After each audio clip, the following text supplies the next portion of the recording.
Hi, we are with Adam Marcon. Adam Marcon is a digital nomad.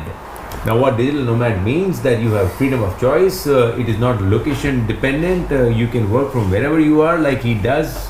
He's traveling to Bali, Belize, Bolivia, or Barcelona. Anywhere he can work, he can travel.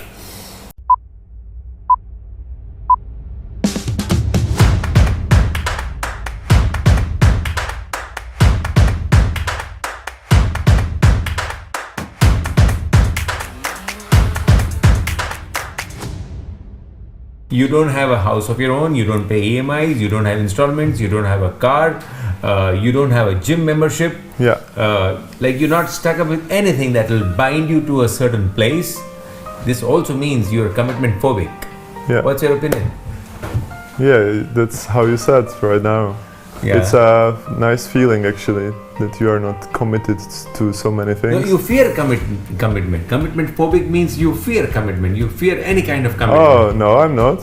As I told you before, I just bought a piece of land in Czech Republic, and I'm always committed in my relationships. I just brought 2 dogs from Indonesia to Czech Republic, so now I'm committed to the dogs. Lovely. One needs operation still because the car hit one of the dogs, so now we are doing the operations. Oh. So I have my commitments, and I'm also committed to my project, to the work I do. I do one project for 8 years, and yeah, so I feel I know what is commitment, and that's why I'm really thinking about if I want to commit to another thing. So, it may look very nice, it may look very exciting, it may look very interesting and even inspiring for that matter. But at the same time, one feels that it's not for people who have serious career option. It's more like a travel which is supported by work. Right? It's not really a career option. In the sense, you can't really have a serious career, because for serious career you may require the environment, you may require the ecosystem, you may require your peers, your clients, confidence in you, which is not the case when you travel all the time. Yeah. What do you think? I think digital nomadism is not a career at all. It's just a part of your lifestyle. It's just for some people who can live without many certainties and comfort.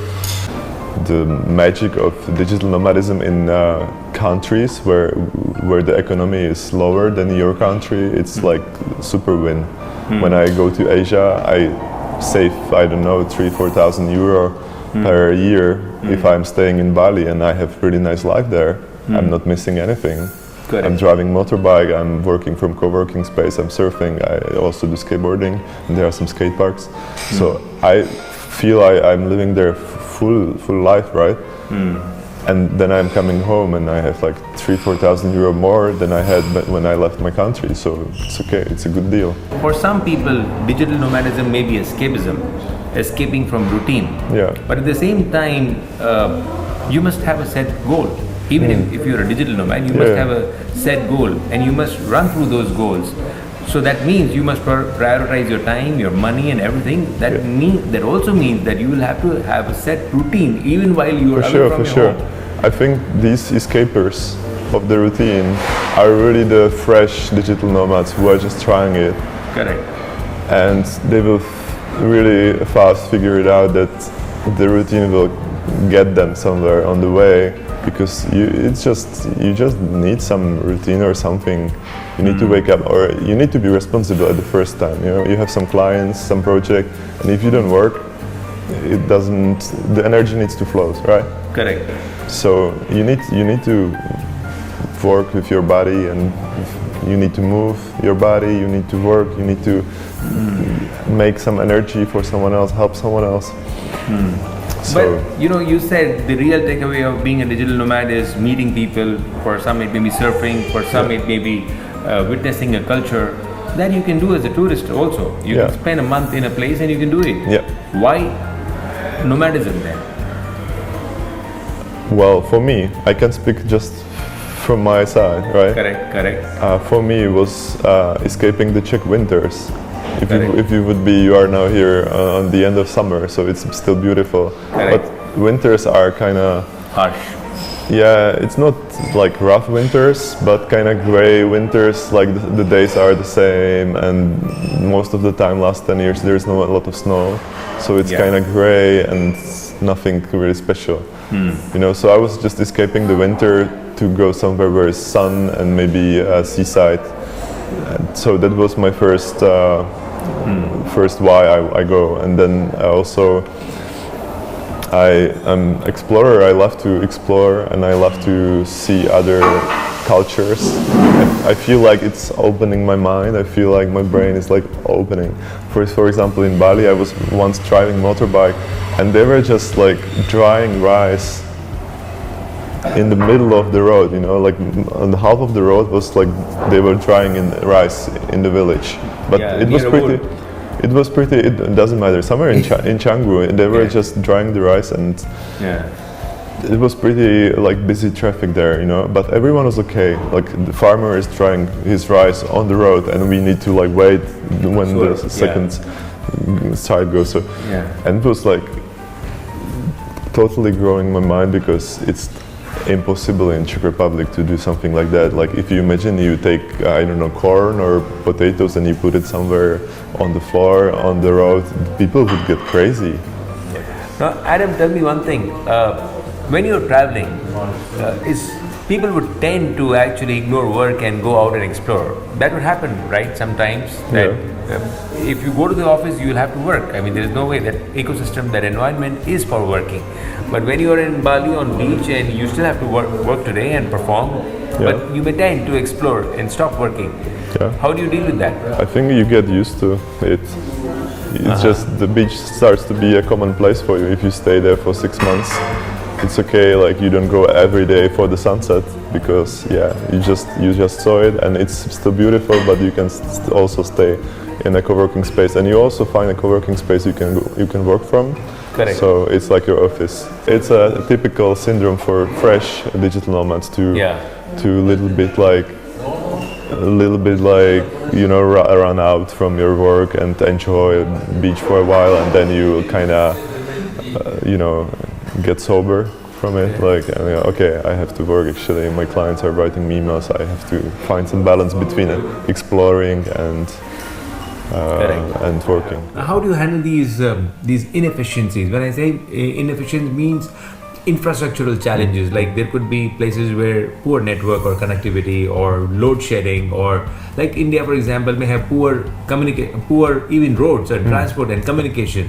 How would you handle to deliver your work on time? You just simply can't go into these places. If you end up in such a place, you have to go somewhere else. You need to have some connection, right, to send the files to your clients or whatever. Correct. So you need to go somewhere else. You can go there, like I like to say the term, like a small vacations of digital nomads, means like you go for a week somewhere totally offline.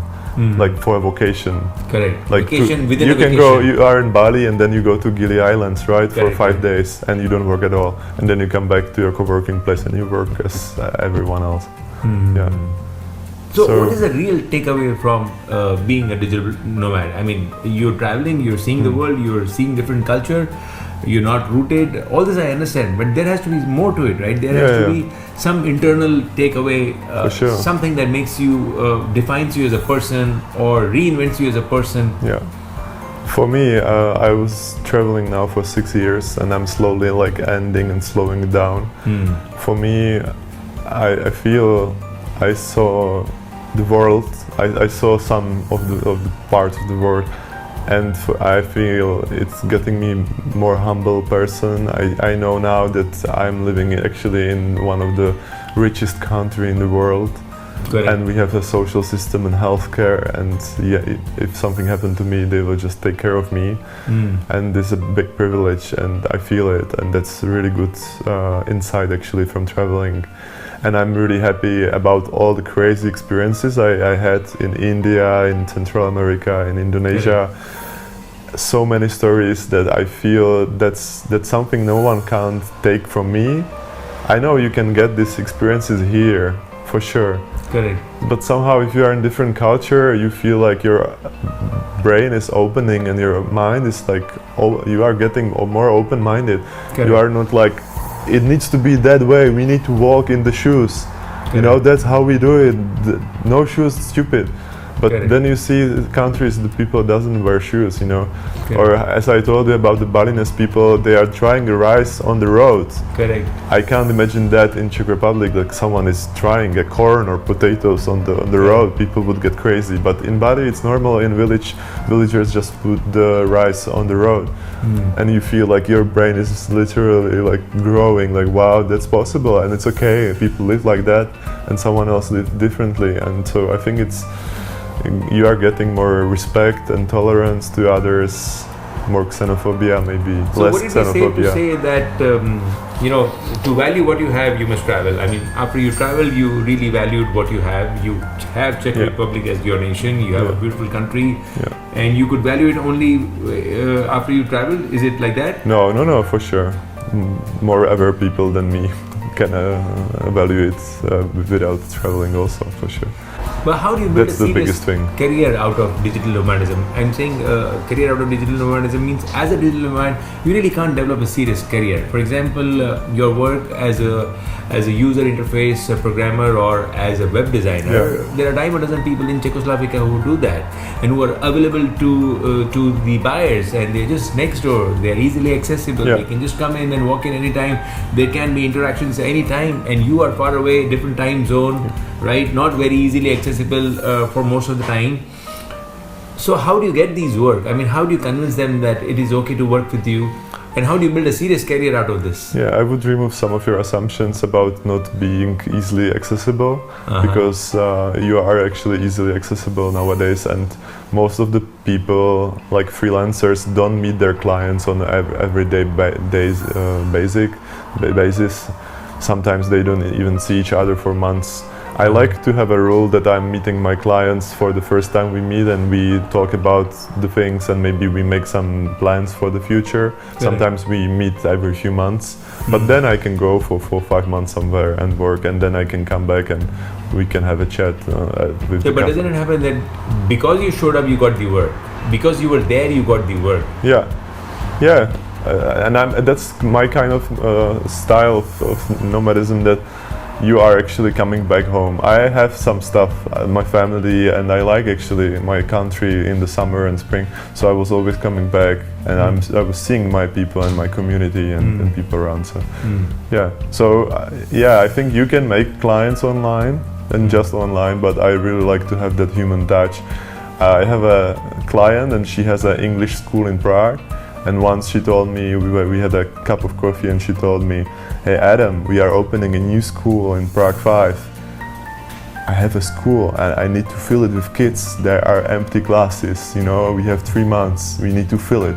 And in that moment, when I saw her urgency in her eyes, I felt like, oh, I'm not actually building a website, I'm actually filling the school. And that's much higher sense than just next website, green button, whatever, doesn't matter. But then I had a purpose of my work, and that's really important. And if you are in a human touch, you see the body language of the person, what is his true needs. Correct. You can be more in the mission in your work than just another client. I need some money to buy new coconut water, whatever, and some drinks on the beach. I will do it. But if you meet this person, you can get this sense of your work. Adam, you know, most of the digital nomad bloggers gloss over the rough edges. They don't really talk about the rough edges.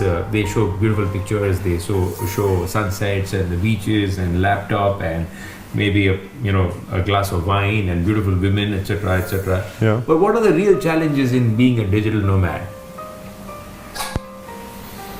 Well, you know the Maslow pyramid? You heard about this term? Muscle pyramid. Muscle pyramid. It's about that you need to, at the bottom there is like things, where I will sleep, what I will eat, what's the password for Wi-Fi. Oh, Maslow's pyramid. Maslow's pyramid. Yeah, sure. You know, and then you go further to your sense of your life. Correct. So, as a digital nomad, sometimes you are just solving the bottom all the time. Okay, where I will sleep, what I will eat, etc., etc. If you travel too fast, if you settle down for 5 months somewhere in one place, and then you go for another place in another continent for next 5 months. You will settle down in 1 month or 3 weeks, and then you can focus on your work and to deepen your human interactions with the locals, for example. Lovely. Yeah. Adam, 2 questions we ask every influencer. Now, for us, you're an influencer because your lifestyle influences the society. People look up to you and they want to, emulate you in terms of living the way you live and travel, etc. In a really small scale. Yeah, but lovely. Yeah. So, what is your word to the youth, Adam? My word to the youth would be just it's, I think, nice to think about how are you entertaining yourself in your days, because you wake up with certain energy and then you put your attention on something and you spend your energy slowly and you entertain yourself. Woody Allen said a really nice quote about that the life is about to entertain yourself before you die. Yeah, Woody Allen, yes. Yeah, that's crazy. Yeah. So if you think about it, you just need to entertain yourself before you die. So we are now entertained, right? We are doing interview, we are entertained, and then I will have a lunch with my friend, I'm entertained. Correct. So it's good to think about how you are entertaining yourself and in which direction is actually moving you. Correct. Right? So that's the thing. Just think about how you are entertaining, because you can also use some really dumb entertainment, and nowadays we have actually a lot of stuff on internet is actually just trying to take your attention because they make money on your attention. Attention is a value which can be transferred to money by these companies. So they will give you YouTube videos, or they know how to make Facebook likes and stuff, the notifications, which gives you dopamine into your brain. Yeah. Everyone, I think, knows that, at least in my bubble right now. Yeah. So you just need to think, okay, do I want to have such a phone which will always give me some notifications? Can I really have the can I really control myself with the phone? And they are the best engineers and designers who design these phones that you really want to use it more and more. Am I stronger than them? So I'm not. So that's why I'm using this phone. And I have a MacBook. So yeah, that's the way how I treat myself. The smartphone doesn't have WhatsApp. It doesn't have. No. Yeah. It's okay. But nice. Sometimes I need to do small research in the morning, but that's not a lot of time. And I have iPad, but you can't just take big iPad from your pocket. You need to go to the backpack, and also I don't have internet there, so I need to connect to Wi-Fi somewhere. So I'm not just standing on the tram stop or somewhere in a tram. I'm not just like loading something because I don't have the access. And that's what, as I said, I'm my own lifestyle designer. You can also just design if you sleep with this phone next to your head, or you have your phone at the shoebox at the end of the flat. Because if you are sleeping next to the phone, you will probably wake up and you start to scroll. But that's your decision. At least you can think about, you can change it, right? You can if you want. But if you are not strong enough, you can have this phone. Wow, you're a lifestyle designer. Yeah. Very nice. Adam, the sentiment behind our journey of traveling to 60 countries, 70,000 kilometers is celebrate life. And we are sure you celebrate life, otherwise you wouldn't do what you're doing. Yeah. So what, according to you, Adam, is celebrating life? For me, celebrating life is to have some empty space every day in my everyday life. I live in a part of the world where we have like really full calendars of some meetings and events and some concerts and everything. You can be everywhere. You can have this FOMO, like the fear of missing out. Yeah. But I really love to have empty space in my calendars. Like if I have a meeting, I like to have like 2 hours to walk over the city there, or have a time to just sit down on the stairs and drink my coffee and just watch the life, how people are passing by. I love to just being in empty space, because this empty space is really important for you as a person, because the best things, the best decisions happened in my life when I had empty space in my life. Correct. So it's good to have some empty space every day, like a small crossroad that you can think about where I want to go next, because at the end you go some direction, and if you go that direction and then in 55 years old you will realize that you wanted to be actually here, it's really hard to go here because you need to go back to the crossroad and going there, and maybe you don't have enough time to do it. So I think it's really good to Amazing answer. every day about Excellent. this. Empty space. Having an empty space is celebrating life. Yeah. I mean, I've heard a lot of things about celebrating life, and a lot of people have told us the usual stuff. Celebrating life is spending time with the family. Celebrating life is live the moment and enjoying and this and that.